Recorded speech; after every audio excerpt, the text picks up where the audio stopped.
Ошон үчүн айтабыз, медресени окуп деле хашият насип кылбаса, алым эмессиң сен.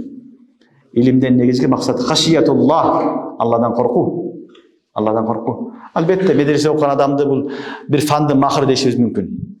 Мантык жакшы билет, фалсафаны жакшы билет, фикхти жакшы билет, лугатты жакшы билет, нахвны жакшы билет, сарфты жакшы билет. Бул мыкты бир фандын адамы деп айтсак болот. Ал фанды гана билет, Алланы билбейт.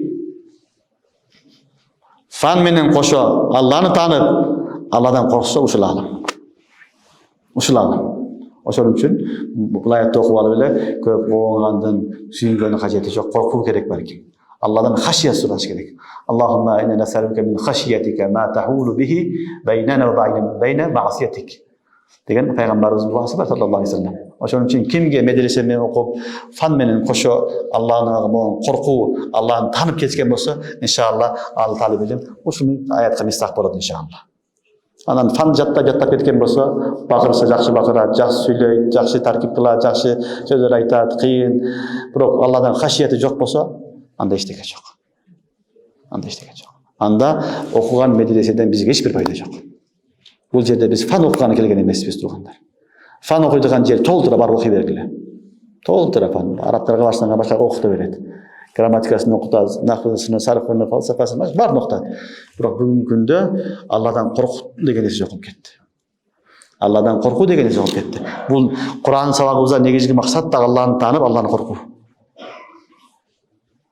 Бул жөнөкөй эле бир баян эмес, бирөөнүн сөзү эмес, Аллахтын сөздөрү бул.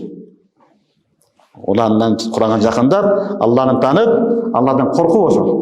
Ошон үчүн мага дагы, силерге дагы Алла тавфик берсин баарыбызга. Эң биринчи нерсе илимден алып коркуу, хауфу Худа, Алладан коркуу, хашиятуллах, Алладан коркуу. Эгер кимге ушул хашият насип кылган болсо, аны алым десе болот. Хашият жок болсо, Алладан коркпосо, ал 10 жыл, 20 жыл, 1000 жыл окусун. Жок, алым эмес. Шайтан ким болгон? Шайтан ушундай алым болгон, фериштелерге сабак окуган. Фериштелердин устазы болгон. Бирок хашият жок болгондуктан мардут болду. Хашият жок болгон. Алладан корккон, хашият коркуу болгон жок. Ошон үчүн не болду? Алланын рахматынан алыс болду. Куулуп кетти. Ошон үчүн туугандар, бул дин аманат. Дин бир гана фан эмес. Көпчүлүк талабалар фан деле окуганга аракет кылат. Фанды окугула керек. Бирок фан менен кошо окуй турган нерсе эмне экен? Алладан коркуу. Алладан коркуп, Алланы таанып жашоо. Алладан Алла көрүп турат, угуп турат, билип турат деген айта бербестен, ошону жашообузга алып келүү. Ким Алланы тааныса, Алланын затыны, сыпаттарыны, ахкамдарын билсе, ошолорду дүйнөгө өзүнүн ишине татбик кылган болсо, жашоосуна, мына ушул ариф алим. Мына ушул иннама яхшаллаха мин ибадихил улама.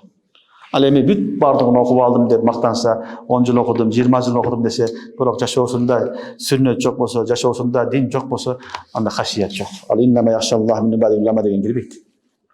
Кирбейт ал. Ошон үчүн Аллах субханаху ва таала бул аятты карасаңар, башында өзүнүн кудуреттерин айтып келип, адамдар ар түрлүү болот, жаныбарлар ар түрлүү болот, курт мушкалар ар түрлүү болот деп отуруп, акырында анан иннама яхшаллаха мин ибадихил улама. Алладан бир гана кимдер коркот дейт? Алланы тааныгандар. Алланы билгендер. Алланы билгендер гана коркот деп Аллах субханаху ва таала айтты.